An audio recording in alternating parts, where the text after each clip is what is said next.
Dear friend, today we are going to discuss about the next topic of motion, distance and displacement. Okay बच्चों, आज हम लोग study करेंगे. Okay, अब देखिए डिस्टेंस होता क्या है.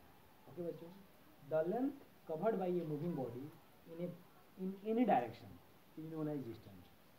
अगर कोई बॉडी मोशन करती है तो उसका किसी भी डायरेक्शन में मोशन, ठीक है, या किसी भी डायरेक्शन में अगर कोई लेंथ कवर कर रही है पार्टिकुलर, तो उसको हम क्या बोलेंगे, डिस्टेंस.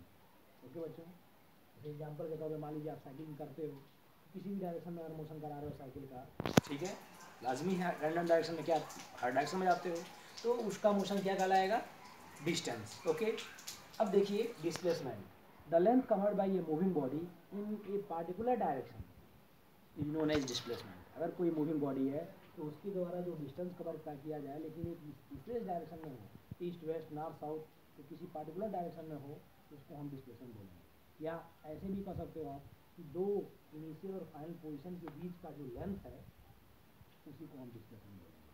ओके, और वो एक पार्टिकुलर डायरेक्शन में होगा. ओके बच्चों, तो ये कहलाएगा, जैसे मोशन आपके साइकिल में इस डायरेक्शन, ये क्या कहलाएगा, डिस्प्लेसमेंट. ओके,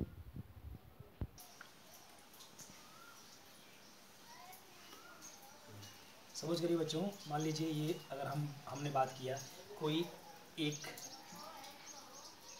दादाजी हैं. कौन है, दादाजी हैं, ठीक है, वो मोशन करते हैं डी, ठीक है, इस ए पॉइंट से, ठीक है, बी से होते हुए सी पे चले जाते हैं.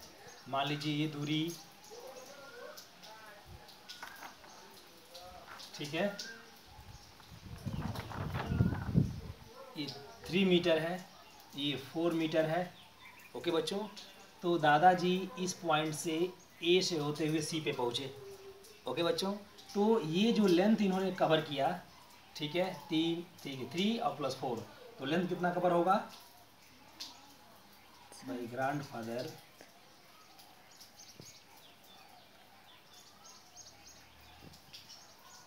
The distance d equals to 3 + 4 equals to 7 metre. यानी दादाजी ने कितना डिस्टेंस कवर किया बच्चों, 7 मीटर. अब उनका एक नाती है, ग्रैंडसन है, वो इस पॉइंट से दादाजी को अपने देखा कि दादाजी अरे इसी पॉइंट पे हैं, दादाजी यहाँ चौक पे पहुँचे हुए हैं. अब वो देखेगा तो क्या डिस्टेंस को फॉलो करेगा. वो देखा, इतना गदगद हो गया, इतना खुश हुआ कि वो दौड़ना शुरू किया, और दौड़ते दौड़ते दौड़ते दौड़ते डायरेक्ट वहाँ पहुँच गया. देख रहे हैं कहाँ से, ए से सी पे.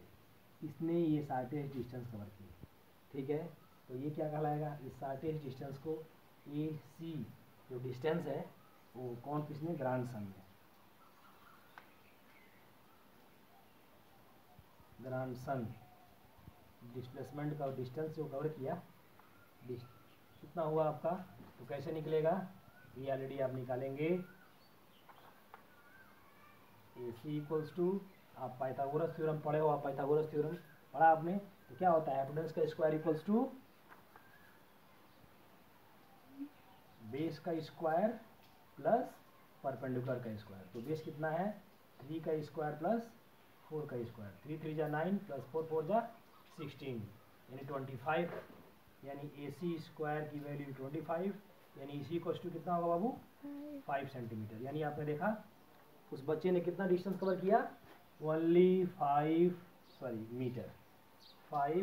मीटर डिस्टेंस कवर करके वो वहाँ पहुँचा. जबकि दादा ने कितना डिस्टेंस कवर किया था, 7. तो कौन बड़ा रहा, और ये डिस्टेंस ना. ओके, तो ये ध्यान देंगे आप लोग, जो है ये जो शार्टेस्ट लेंथ है इनिशियल, इसको इनिशियल आप लिख लेंगे, इनिशियल पोजीशन, और ये आपका फाइनल पोजीशन. तो इनिशियल और फाइनल पोजीशन के बीच की शार्टेस्ट लेंथ जो है उसको हम क्या बोलेंगे, डिस्प्लेसमेंट. ये क्या कहलाएगा, डिस्प्लेसमेंट. और ये क्या कहलाएगी, जो है एक्चुअल लेंथ जो दादा ग्रैंडसन के द्वारा, सॉरी ग्रैंडफादर के द्वारा कवर की गई है, उसको हम क्या बोलेंगे, लेंथ, यानी डिस्टेंस. तो 7 मीटर और ये 5 मीटर. ओके बच्चों, अब हम दोनों के बीच डिफरेंस की स्टडी करेंगे, डिस्टेंस और डिस्प्लेसमेंट के बीच. ओके बच्चों, तो आपने देखा डिस्टेंस कैसी क्वांटिटी है, स्केलर. डिस्प्लेसमेंट कैसी क्वांटिटी है, vector. Distance always positive, while displacement में भी पॉजिटिव, नेगेटिव एंड जीरो, तीनों हो सकती है.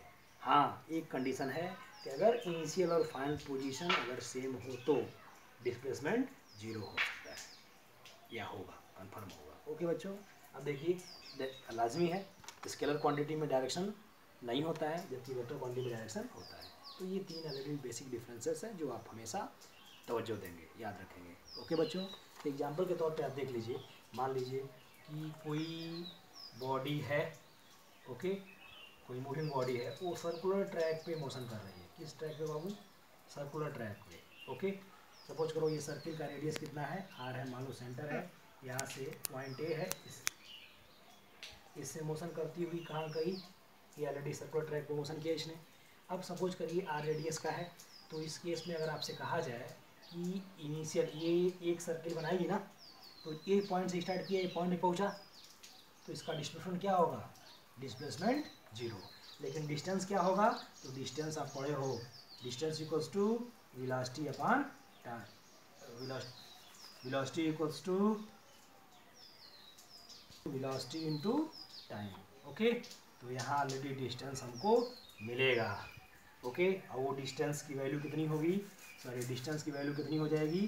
तो 2 पाई आर, आर रेडियस का ऑलरेडी, ठीक है, अगर आर रेडियस का पाथ है या रेडियस का ये सर्किल है, सॉरी, तो इसका डिस्टेंस कितना होगा? 2 पाई आर, जबकि डिस्प्लेसमेंट कितना हो जाएगा?